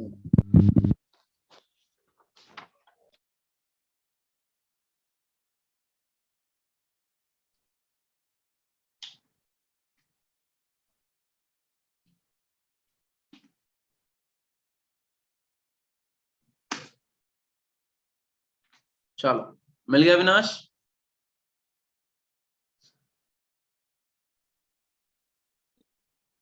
यस सर। बस ठीक है। चलो देखो, तो भाई हमें इतना क्लियर हो गया कि नीड ऑफ हाइब्रिडाइजेशन जो थी वो क्या थी, हमें समझ में आ गया कि हाइब्रिडाइजेशन को हम लोग केमिस्ट्री के अंदर पढ़ क्यों रहे, ये बात क्लियर हो गई। अब हाइब्रिडाइजेशन क्या होता है ये भी हमने तुम्हें हाथ के हाथ समझा ही दिया। तो अब बात करेंगे टाइप ऑफ हाइब्रिडाइजेशन की, कितने टाइप का हाइब्रिडाइजेशन होता है, ठीक है, और उसे भी देख लेते हैं हाथ के हाथ। अब हेडिंग पड़ जाएगी टाइप ऑफ हाइब्रिडाइजेशन, ठीक है। तो देखो, जो जो ऑर्बिटल आपस में ओवरलैप करेंगे वो हाइब्रिडाइजेशन पॉसिबल है। जैसे अगर हम बात करें सबसे पहला sp हाइब्रिडाइजेशन, sp हाइब्रिडाइजेशन। तो बताओ अगर आपसे पूछा जाए व्हाट इज sp हाइब्रिडेशन क्या है, तो when one s and when one s and one p orbitals are combined together to form two orbitals of same energy, then these orbitals are called as hybrid orbital and the phenomena is called as sp hybridization। Clear है कि नहीं? Yes, हाँ sir. जी। भाई जब तुम्हारा एक s orbital, ठीक है, और एक तुम्हारा p ऑर्बिटल, ये आपस में कंबाइन हो जाए और दो ऑर्बिटल बनाए सेम एनर्जी के, एक ऑर्बिटल ये और एक ऑर्बिटल ये, ठीक है, तो इन दोनों ऑर्बिटल क्या बोलेंगे, हाइब्रिड ऑर्बिटल, और इस फिनोमेना को क्या बोलेंगे हम लोग, sp हाइब्रिडाइजेशन। ऐसे अगर तुमसे कह दे कि what is sp2 hybridisation, sp2 hybridisation, जल्दी बता दो बेटा क्या हो जाएगा sp2? जब एक एस और दो पी ऑर्बिटल मिलके बनाएंगे। ठीक है, बिल्कुल सही। जब तुम्हारे पास एक एक्स एक एस ऑर्बिटल और दो पी ऑर्बिटल आपस में कंबाइन होके क्या करें, हाइब्रिडेशन करेंगे, तो क्या हो जाएगा, तीन ऑर्बिटल बना देंगे सेम एनर्जी के, एक हाँ दो जी। और तीन, छोटे छोटे बनाते हैं, एक दो और तीन। तो इन ऑर्बिटल को हाइब्रिड ऑर्बिटल फिनोमेना को sp2 हाइब्रिडेशन बोल देंगे। और ऐसे तुमसे कोई कह दीजिए कि sp3 हाइब्रिडाइजेशन क्या होता है, तो तुम क्या बताओगे, जब एक ऐसे बोलोगे, अगर डेफिनेशन लिखने को आ जाए, when one s and 3p orbitals are combined together to form four orbital of same energy, then these orbitals are called as hybrid orbital and the phenomenon is called as sp hybridization। Clear है? Yes, sir. हाँ जी। एक ये हो गया, एक ये हो गया, एक ये हो गया और एक हो गया ये। और कितने ऑर्बिटल अब बनेंगे, चार ऑर्बिटल, एक, चार। ठीक है, दो, तीन, अरे ऐसे क्यों लिख रहा हूं प्लस करके, एक दो तीन और एक चार, ठीक है। ऐसे ही अगर तुमसे कोई कह दे कि भैया sp3d भी होता है क्या, या डी ऑर्बिटल भी हाइब्रिडेशन पार्टिसिपेट करता है, तो आंसर दोगे हाँ भाई होता है, करता है। sp3d भी होगा, ठीक है, sp3d भी होगा, D2 भी होगा। sp3d2 भी होगा, यस। sp3d2 भी होगा और sp3d3 भी होगा, बेटा D3 होगा कि नहीं होगा? होगा। ये भी होगा, ठीक है। अगर तुमसे कोई कहता है कि sp3d2 क्या होगा, तो when 1s 3p and 2d orbitals are combined together to form 3 to 5 and 1 6 to form 6 orbital of same energy, then these orbitals are called as hybrid orbital and the phenomena is known as sp3d2 hybridization। Clear हुआ कि नहीं? Yes, sir. तो इतने type के हो अपने गया। पास basically hybridisation होते हैं। क्या हाइब्रिडाइजेशन इतने ही टाइप के हैं, तो आंसर है नहीं, हाइब्रिडाइजेशन तो और भी टाइप के हैं, लेकिन वो कौन से चैप्टर में है, वो है कोऑर्डिनेशन वाले चैप्टर में। यस जैसे सर। sp3d2 होता है, हाँ d2 जी। sp3 भी होता है, ठीक है, sp3d होता है, D2 dsp2 यस भी होता है। समझ रहे हो बेटा? यस तो सर। कोऑर्डिनेशन की कहानी तो कोऑर्डिनेशन ही तक रहने देते हैं। तो हमें ये समझ में आ गया कि हाँ भाई ये सब चीजें भी होती हैं, ठीक है, हाइब्रिडाइजेशन इतने टाइप का है। अच्छा अब बात आती है कि हाइब्रिडेशन अगर इतने टाइप का है तो निकाला कैसे जाए, हाइब्रिडेशन कैलकुलेट कैसे करें, ठीक है। तो उसके लिए पहले आपको दो टर्म समझने पड़ेंगे। आपको ये समझना पड़ेगा कि what is geometry and what is shape, shape versus geometry. क्या शेप और ज्योमेट्री सेम है? नहीं। नो सर डिफरेंट है। Thank you so much Avinash. यार तुम तो इमोशनल कर दोगे यार अविनाश। थैंक यू मेरे भाई, thank you so much Avinash, ठीक है। तुम लोग भी भाई मेरे सबसे ज्यादा फेवरेट स्टूडेंट, तुमने तुम लोगों को हर बार बोला है ना, बड़ा अच्छा लगता है तुम लोगों को पढ़ाने में। और जब कुछ गिने चुने बच्चे हैं जब जैसे नहीं आते हैं तो बड़ा अजीब सा भी लगता है, हम पूछते भी हैं क्यों नहीं आए क्यों नहीं आए। ठीक है, तो ये थोड़ा सा है यार, तुम लोगों के साथ स्टार्टिंग से तुम्हें पढ़ा रहे हैं तो एक बड़ा ही मतलब टच सा एकदम तुम लोगों के साथ आ गया है। ठीक है, साथ में हाँ बिल्कुल देखो ध्यान रखना यार, अम, पढ़ाना ना पढ़ाना वो मेरे हाथ में नहीं है, हो सकता है भाई तुम्हें कोई कल को और टीचर आके पढ़ाएंगे या जो भी होगा, बट हाँ ये जरूर है कि हम रहेंगे फिर भी हमेशा साथ में। ठीक है, यस सर। तुम लोग हमसे सब कनेक्ट रहोगे और बस हमें तुमसे चाहिए कि तुम एटलीस्ट हमें अपना रिजल्ट निकाल के दो, सो दैट ये हो जाए कि हाँ भाई हिमांशु सर के ने पढ़ाया, हिमांशु सर के बच्चे हैं इन लोगों ने जो है अपना पेपर निकाला। ठीक है, हाँ अच्छे जी। से पढ़ाई करना सब लोग, बहुत अच्छे से पढ़ाई करना। और तुम लोगों को देखो, तुम लोगों को हमने एक बार बताया था, फिर से बता दें यार, कि जैसे कि मैंने ऑफलाइन अभी तक कितने बच्चे पढ़ाए होंगे मुझे याद भी नहीं है। ठीक है, मतलब बहुत सारे बच्चे पढ़ाए होंगे, सबके अगर नाम भी हम सोचने बैठ जाए तो हमें शायद नहीं याद होंगे। ठीक है, नहीं याद होंगे, इतने सारे बच्चे हैं, उनमें से बहुत सारे बच्चे लाइफ में बहुत अच्छा कर गए, बहुत सारे बच्चे ऐसे हुए जो फेल भी हो गए, ऐसा नहीं सब पास ही हुए, सबने टॉप ही मारा, ऐसा नहीं होता। ठीक है, लेकिन यार उनमें से कुछ बच्चे जो थे आज भी हमारे साथ जुड़े हुए हैं, है ना, मेरी जर्नी जैसे जैसे बढ़ती गई आगे, आज भी मेरे साथ है। बट तुम लोग वो बच्चे हो कि तुम्हें हमने आज तक देखा नहीं है कब, अरे भाई कौन है, चलो वो पड़ा है, हाँ, एक सेकंड रुकना बेटा।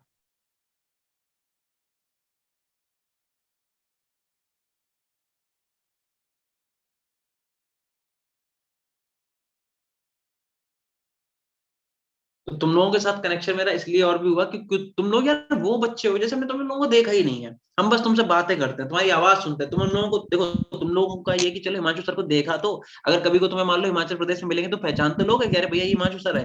तुम लोगों को तो हमने देखा ही नहीं, दीपिका मेरे पास से निकल जाएगी, पता ही नहीं। अब हाँ क्योंकि जी। फोटो वोटो तुम लोग लगाए तो तब भी एक ये है, बट यार फोटो देखना और एक वीडियो देखना ये डिफरेंस है इसमें, है कि नहीं बताओ। Yes sir. ठीक यस है, सर तो है वही चीज तो। ये कि यस जैसे मान लो, जैसे मान लो हम अगर तुम लोग के यहाँ आते भी हैं आस पड़ोस से घूमने, कभी को आए मान लो मनाली वगैरह, यार गए रास्ते में कभी कहीं रुक के मान लो खारदुंगला वगैरह जो भी चीजें भी हैं, तुम लोगों ने देखा पहचान तब भी लोग है, तुम्हें तो हम पहचान भी नहीं सकते, तुम मेरे पास से निकल जाओगे, हमें आइडिया नहीं है। बट फिर भी तुम लोगों से मेरा कनेक्शन इतना अच्छा हुआ, क्यों, क्योंकि तुम्हें भाई स्टार्टिंग से पढ़ाया, तुम्हारी आवाज सुनी, तुम लोगों से एक अच्छा रिलेशन बिल्डअप हुआ और तुम लोगों ने बहुत प्यार दिया। मुझे याद है मैंने पहले दिन जब स्टार्ट किया था अपना, तो मेरे पास यार पेन टैब नहीं था क्योंकि ऑर्डर यस किया सर। आ नहीं पाया था। तो मुझे याद है, तुम लोगों को बताते हैं जो कुछ बातें बताते हैं, देखो तुम्हें पता नहीं होगा। देखो हमने जब क्या कहते हैं अवंती में वो इंटरव्यू दिया था, तुम लोगों को मैंने थोड़ा सा बताया था, आई डोंट नो बताया नहीं बताया। दरअसल ऐसा हुआ था कि 6 नवंबर, जो बच्चे मुझसे इंस्टाग्राम पे, जिन्हें पता भी होगा, 6 नवंबर 2020 को मेरा एक्सीडेंट हो गया था बाइक से। और वो एक्सीडेंट इतना लाइक मेजर एक्सीडेंट था कि मुझे लगभग लगभग 6 से 8 महीने लग गए थे पूरी तरीके से सही होने में। ठीक है, ये हालत हो गई थी। तो जब ऐसा हुआ तो मेरा एग्जाम जो था जिसकी हम प्रिपरेशन कर रहे थे उसके लिए हमें टाइम मिला नहीं, क्योंकि 6 महीने तक तुम बेड से उठे ही नहीं, ऐसा समझ लो वो हालत थी। ठीक है, तो फिर क्या हुआ कि मेरा एग्जाम भी चला गया, एग्जाम चला गया जिसकी हम तैयारी कर रहे थे, हम उसका क्वालिफाई भी नहीं कर पाए। तुम लोग को बता दें गेट के एग्जाम की प्रिपरेशन करना है अभी फिलहाल, तो ये तुम्हारा तुम लोगों ने सुना होगा गेट के एग्जाम, तो मतलब पीएचडी के लिए भी कह सकते हो, या फिर कह दो हाईली जो तुम्हारे यस पीएचडी सर। वगैरह होते हैं वहां पे जॉब के लिए बहुत ही बढ़िया एग्जाम है, बहुत बढ़िया अपॉर्चुनिटी, मास्टर्स के बाद होता है जब आपका मास्टर्स कंप्लीट हो जाता है। तो क्या कहते हैं इसकी प्रिपरेशन कर रहे थे, तो फिर मेरे पास टाइम ही नहीं था, मतलब लाइक कि हम पढ़ाई करें। तो तुम लोग को बताते मेरे पास शायद 1.5 महीने से कुछ ज्यादा समय बचा हुआ था, मेरा एग्जाम आ गया था खोपड़ी पे। और अब ये टाइम ऐसा था कि हम बस थोड़ा उठ के बैठने, मतलब ये था वो उठ के बैठने बैठने लग गए थे, उठने बैठने लग गए थे, खाना पीना कायदे से खाने लग गए थे। अब ये वो टाइम था, हमने यार ट्राई करा। वहां पे जो बच्चे पढ़ाते थे, पूरी कोचिंग सेंटर था मेरा, वहां पे पूरा भरा हुआ बैच था। एक दो बच्चे यूट्यूब पे भी शायद देखते होंगे हमें। तो हमारे पास पूरा कोचिंग सेंटर था, पूरा एक बड़ा सा जैसा होता है कोचिंग सेंटर एक्चुअल में वैसे ही था, मतलब काफी ज्यादा जगह थी। हाँ बट सर आपने यूट्यूब चैनल पे भी दिखाया था हमें। हाँ, बट वो पूरा बंद हो गया, क्योंकि वही वाली बात है, 6 महीने तक बच्चे आपका वेट नहीं करेंगे, है ना, 6 महीने, क्योंकि होता है 15 दिन 20 दिन तो बच्चे सोच सकते हैं कि चलो यार सर की चोट लग गई है वेट कर सकते हैं। बट 6 महीने में एक पूरा सेशन कंप्लीट हो जाता है नहीं, वो बच्चे पास भी हो गए, वो बच्चे पेपर देके पास भी हो गए समझ लो। और हम कहाँ थे, हम बेड पे लेटे हुए थे, तो उनकी भी गलती नहीं है। तो वो मेरी कोचिंग सेंटर पूरी तरीके से बंद हो गया। आफ्टर दैट एग्जाम क्योंकि प्रिपरेशन कर नहीं पाए, 1.5 महीना बचा था, उसमें जितनी प्रिपरेशन की उससे हुआ ये कि बस जो क्वालिफाइंग मार्क्स थे उससे मात्र 3 नंबर से मेरा पेपर गेट का भी नहीं क्वालिफाई हुआ। बट ये कोई नहीं देखता कि 3 नंबर से नहीं हुआ या 2 नंबर से नहीं, आधे नंबर से नहीं हुआ, नहीं मतलब नहीं, ठीक है। तो फिर बहुत सारी एंजाइटी हुई, रोज हुआ ये सब फलाना ढमका ना, बट एक अपने ऊपर कॉन्फिडेंस था कि हाँ यार नॉलेज तो है ही भाई, नॉलेज अपने सब्जेक्ट की है, फिर से जीरो पे एकदम होता नहीं, जीरो पे एकदम से आ गए, फिर से यार बढ़ जाएंगे ऊपर। तब फिर हमने क्या करा भाई, हमने अपनी लाइफ का पहला लाइक जॉब सर्च की, हमने कहा चलो एटलीस्ट जॉब करते हैं। तो फिर मैंने जब अपनी जॉब सर्च की तो भाई मुझे मिला अवंती का, मुझे पोर्टल मिला, पता चला अवंती के बारे में, तो हमने भाई यहाँ पे अप्लाई किया, और मेरी पहली जॉब थी, मैंने कभी सर्च नहीं किया, हमने अप्लाई किया, मैं तुरंत रिस्पॉन्स आ गया मेरे पास, उन्होंने जो वीडियो का डेमो एमो मांगा पढ़ाने का वो मैंने भेज दिया, एक ही बार में सिलेक्ट हो गया, फिर मेरा एग्जाम हुआ, एग्जाम क्वालिफाई हो गया, इंटरव्यू हुआ, वो भी क्वालिफाई हो गया। अगले दिन उन्होंने हमें बोल दिया कि ठीक है आप डन हो, मेरी तरफ से जो भी हमें सैलरी चाहिए थी, तो मेरी तरफ से वो सैलरी वो लोग मान गए कि हाँ भाई हम ये इतना देने के लिए तैयार हैं। और एक हमारे यहाँ सर है मेरे, फुजल सर, मतलब यहाँ पे ऑफलाइन में, तो ही इज द को फाउंडर, मतलब यहाँ पे वीआर अकेडमी अवंती में। तो उन्होंने क्या करा, मतलब उन्होंने मुझे बहुत बढ़िया कॉम्प्लीमेंट दिया। उन्होंने जब फाइनल मेरा इंटरव्यू लिया तो उसमें बोला कि यू आर वेरी एनर्जेटिक, बोले मतलब तुम जब, बोले उन्होंने मतलब पूछा कि तुम्हें पता है मैं तुम्हें क्यों करा, तो हमने कहा बताओ, हमने बताइए सर। तो बोले देखो नॉलेज नो डाउट है, बोले बट नॉलेज बहुत सारे टीचर्स को होती है, बट बोले तुम्हारे अंदर एनर्जी बहुत है। तो उन्होंने बहुत बढ़िया कॉम्प्लीमेंट दिया, और जो हमें सैलरी एक्सपेक्टेड थी वो सैलरी भी मुझे अप्रॉक्स इन्होंने बोला कि हाँ भाई इस पे डन करते हैं। तो फिर मेरे सामने टारगेट था कि भाई चलो, बट इन्होंने फिर एक चीज बोल दी, इन्होंने कहा कि 20 डेज तक आपकी ऑनलाइन क्लासेस रहेंगी, ठीक है, क्योंकि ये पीरियड होता है जिसमें आपको चेक किया जाता है कि भाई ऐसा तो नहीं कि पहला एफर्ट अच्छा मार दे फिर आप कर ना पा रहे हो अच्छा। और आफ्टर 20 डे, 1 तारीख को इन्होंने बोला 1 तारीख से आपकी ज्वाइनिंग हो जाएगी ऑफलाइन दिल्ली में, ठीक है, साउथ एक्स पार्ट 1 में। तो इन्होंने बोला बट आपको आज ही क्लास लेनी पड़ेगी हिमाचल वाले बच्चों की। तो हमें कोई आइडिया नहीं था कौन हिमाचल वाले बच्चे, कौन जेई, कौन नीट, कोई आइडिया नहीं था। हालांकि इससे पहले हम पढ़ाते जेई नीट के ही थे, बट मतलब ये नहीं पता था ना तुम लोग कौन हो। तो मेरे सामने सबसे बड़ा दिक्कत ये था कि हमने कहा मेरे पास लैपटॉप तो है, हमने कहा सबको, बड़े पेन टाइम मेरे पास नहीं है क्योंकि मेरा ऑफलाइन सेंटर चलता था, तो मुझे कभी नीड ही नहीं हुई। तो लाइक इन्होंने बोला कि अब मतलब आपको पढ़ाना तो पड़े, कैसे पढ़ाओ, पीडीएफ से पढ़ाओ। अब सबसे बड़ी जो मेरे सामने दिक्कत आई वो ये कि विदाउट ये जी, बिना इसके कैसे, देखो जैसे अभी हम यहाँ पे सब लिख रहे हैं, पूरा लिख रहे हैं कि नहीं लिख रहे हैं बताओ, यस लिख पूरा रहे हैं। में आ रहा है। बट उस टाइम पे ये था पेन टैप था ही नहीं, तो ये था कि भैया सामने स्क्रीन खुली होगी, उस पे तुम जैसा समझा पाओ समझाओ। अब ये इन्होंने बहुत टारगेट दे दिया कि भाई करो, अब मेरे सामने बस दिमाग में चल रहा, हमने अब क्या करें यार, हमने क्योंकि अगर 1% को भी मान लो, हमने पेपर भी क्वालिफाई, सब कुछ डन हो गया, बट अगर भाई बच्चों ने अच्छा फीडबैक नहीं दिया, बच्चों ने बोला नहीं हमें समझ में नहीं आ रहा, तो फिर वॉट लग जाएगी, फिर तो कुछ नहीं हो सकता। तो फिर बट एक था कि कॉन्फिडेंस था कि हाँ भाई कॉन्फिडेंस तो है ही। बट उसके बाद जो तुम लोगों ने ताबड़तोड़ फीडबैक दिया, जब हमने तुम लोगों को पढ़ाना स्टार्ट किया, और तुम्हारा जो फीडबैक था वो तो बहुत ही अच्छा निकला, वो तो मेरे इंटरव्यू और जो वो था उससे भी अच्छा निकला। तो फिर उनकी कॉल आई, बोले नहीं आपका तो बहुत ही बढ़िया क्लास गई है, फिर मेरी ज्वाइनिंग हो गई। तो तुम लोगों का भी यार एक बहुत बड़ा सपोर्ट रहा है मेरी जर्नी में अगर देखा जाए, क्योंकि शुरुआत तुमसे ही हुई है मेरी। इससे पहले मैंने कभी जॉब नहीं की थी, तो I don't have any idea कि भाई जॉब कैसे करते हैं, क्या करते हैं, कितने पैसे पे जॉब करनी चाहिए, क्योंकि हम जो वहां पे मेरा कोचिंग सेंटर था उसमें भी अच्छा खासा अर्न कर रहे थे। बट ये है यार कि जैसे जैसे आप आगे बढ़ते हैं, अपॉर्चुनिटी बढ़ती है, वहां यहाँ पे हमें एक और अच्छा प्लेटफॉर्म मिल गया। तो ये नहीं कहेंगे कि वो अच्छा था, आज हम जहाँ पे भगवान की कृपा से अच्छी ही जगह पे, उससे तो बेटर ही है। बट तुम लोगों जितने भी बच्चे हैं जेई के और नीट के, जितने बच्चे हैं तुम लोग हिमाचल वाले, तुम लोगों का मेरी जर्नी में बहुत बड़ा मतलब हाथ रहा है। क्योंकि एक ये होता है कि भाई टीचर आया तो बच्चों ने उसे एक्सेप्ट किया कि नहीं किया, तुम लोगों ने ऐसे दोनों हाथ फैला के एक्सेप्ट किया कि हाँ भाई ये तो पढ़ाएंगे हमें, मजा आ गया बिल्कुल मतलब। तो ठीक है, तो बिल्कुल सही है यार, तुम लोगों को हमेशा मतलब साथ में रहोगे, जुड़े रहेंगे, ठीक है। कभी भी कोई दिक्कत हो, कुछ बात हो बताना। अगर तुम्हारी टीम अवंती वाले अलाउ करेंगे तो सही है, नहीं तो अलग से यार तुम्हारा वीडियो सेशन लगा देंगे, कोई टेंशन नहीं है, ठीक है। हाँ जी सर। कभी को अगर कोई पेपर के बीच में कभी कोई दिक्कत आ जाए कि यार सर से कुछ पूछ लेना चाहिए, एडवाइस लेनी चाहिए कि पढ़ें कैसे, क्या ट्रिक फॉलो करें, किस तरीके से करें, तो कोई दिक्कत नहीं है। अगर वो अलाउ करेंगे करेंगे, नहीं तो हम लोग अलग से सेशन कर लेंगे। पहली बात तो अलग से करेंगे नहीं, क्योंकि यार वो मेरी टीम है ना, तो ऐसा कुछ होगा नहीं, वो साथ में करेंगे, ठीक है। Yes sir.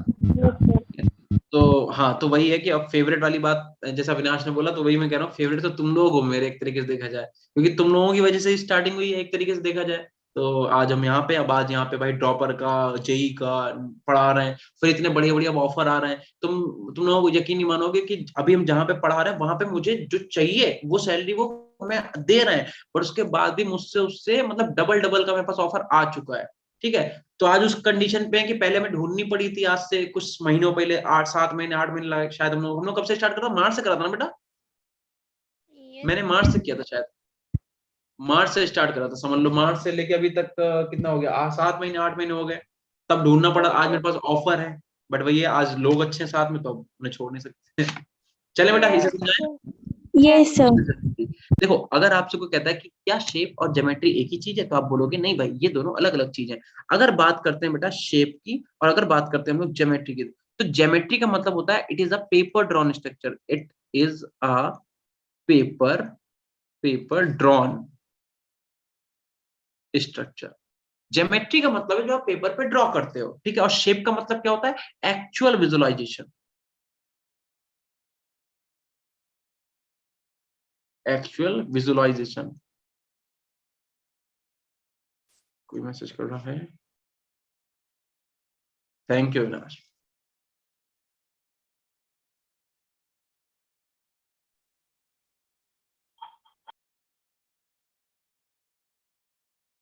नहीं बेटा अविनाश हमेशा रहेंगे यार कांटेक्ट में, कैसी बात कर दी तुमने यार है? तो शेप का मतलब होता है एक्चुअल विजुअलाइजेशन और ज्योमेट्री का मतलब क्या होता है बेटा, पेपर ड्रॉन स्ट्रक्चर। इसे हम तुम्हें बहुत जल्दी समझा देते हैं। देखो कहने का मतलब यह है कि अगर आपसे पूछा जाए कि जो NH3 मॉलिक्यूल है NH3, तो तुम बताओ NH3 मॉलिक्यूल को आप बेटा ऐसे ही तो ड्रॉ करोगे कि भाई 3 इसके बॉन्ड हो गए और एक इस पे लोन पेयर हो गया, होगा कि नहीं हुआ बताओ। तो NH3 मॉलिक्यूल को हम लोग इसी तरीके से क्या करेंगे, ड्रॉ करेंगे कि एक लोन पेयर है। तो जब आप ये देखोगे कि इसकी ज्योमेट्री क्या है, तो क्या होगी, टेट्राहेड्रल तरह दिख रहा है कि नहीं दिख रहा है बताओ। दिख रहा। ये टेट्राहेड्रल की तरह दिख रहा है ना, तो इसकी ज्योमेट्री क्या हो जाएगी, यस सर। टेट्राहेड्रल। और नहीं तो तुम्हें बता दे कैसे निकालते हैं बेटा, स्टीरिक नंबर से निकालते हैं। स्टीरिक नंबर का नाम क्या, फॉर्मूला क्या होता है, number of sigma bond, number of sigma bond bond plus का लोन पेयर। Lone pair. तो सिग्मा बॉन्ड मतलब सिंगल बॉन्ड कितने सिग्मा है, 1 2 और 1 3, यानी कि 3 सिग्मा और एक लोन पेयर, यानी कि स्टेरिक नंबर कितना आ गया बेटा, 4। और अगर आपका स्टेरिक नंबर 4 आता है तो हाइब्रिडाइजेशन हो जाएगा sp3। अगर स्टेरिक नंबर आपका आता है 3 तो हाइब्रिडाइजेशन हो जाएगा sp2। अगर स्टेरिक नंबर आपका आता है 2 तो हाइब्रिडाइजेशन हो जाएगा sp। क्लियर है कि नहीं। तो ये छोटी छोटी बातें आपको पता ही है, ठीक है। तो ठीक है, ये तो बात हो गई किसकी, ज्योमेट्री की बात हो गई। अगर हम बात करें शेप की, तो शेप क्या होता है, शेप का मतलब एक्चुअल विजुअलाइजेशन। बेटा जब एक्चुअल में आप माइक्रोस्कोप से देखोगे तो आपको लोन पेयर नहीं दिखेंगे, क्योंकि लोन पेयर तो आत्माएं हैं यार। एटम दिखता है, एटम के अंदर इलेक्ट्रॉन थोड़ा देख पाओगे तुम माइक्रोस्कोप से। तो एक्चुअल में तुम्हें कैसा दिखेगा, एक्चुअल में तुम्हें सिर्फ ये नाइट्रोजन दिखेगा और यहाँ पे तुम्हें 3 हाइड्रोजन ऐसे दिखेंगे। क्लियर है बात। जब आप इसे एक्चुअल में देखोगे तो आपको ऐसा दिखेगा, आपको लोन पेयर नहीं दिखेंगे, क्योंकि लोन पेयर तो आत्माएं हैं, एटम देखा जाता है, इलेक्ट्रॉन थोड़ा देख पाओगे तुम। तो तुम्हें एक्चुअल में लोन पेयर जैसी कोई चीज नहीं दिखेगी। लोन पेयर सिर्फ पेपर पे ड्रॉ करने के लिए, एक्चुअल में तुम उसे नहीं देख पाओगे। तुम्हें कैसा दिखेगा, एक तुम्हें ट्रायंगल, उसके ऊपर एक पिरामिड बनता हुआ दिख रहा है कि नहीं। तुमसे पूछे इसकी शेप क्या है, तो भैया इसकी शेप हो जाती है पिरामिडल। कैसी हो जाती है, पिरामिडल। ठीक है। किसकी, NH3 मॉलिक्यूल की बात हो रही है। एग्जांपल किसका चल रहा है, NH3 का। तो NH3 की अगर कोई पूछे शेप क्या है तो पिरामिडल। अगर आप पूछे कि ज्योमेट्री क्या है, तो ज्योमेट्री इसकी होती है बेटा टेट्राहेड्रल। क्लियर हुई बात। Yes sir. तो शेप पिरामिडल, ज्योमेट्री टेट्राहेड्रल। तो बताओ क्या शेप और ज्योमेट्री के बीच में डिफरेंस समझ में आया। शेप का मतलब होता है the actual visualisation of the molecule is called as shape, and geometry of the molecule यानी कि paper drawn structure of molecule is called as geometry. Clear है कि नहीं। यस ये बेटा शेप और ज्योमेट्री के बीच में डिफरेंस है, ठीक है। Yes sir. चलो भाई, तो आज की क्लास हम लोग यहीं पे ओवर करते हैं। राधिका क्या कह रहा हो। सर अभी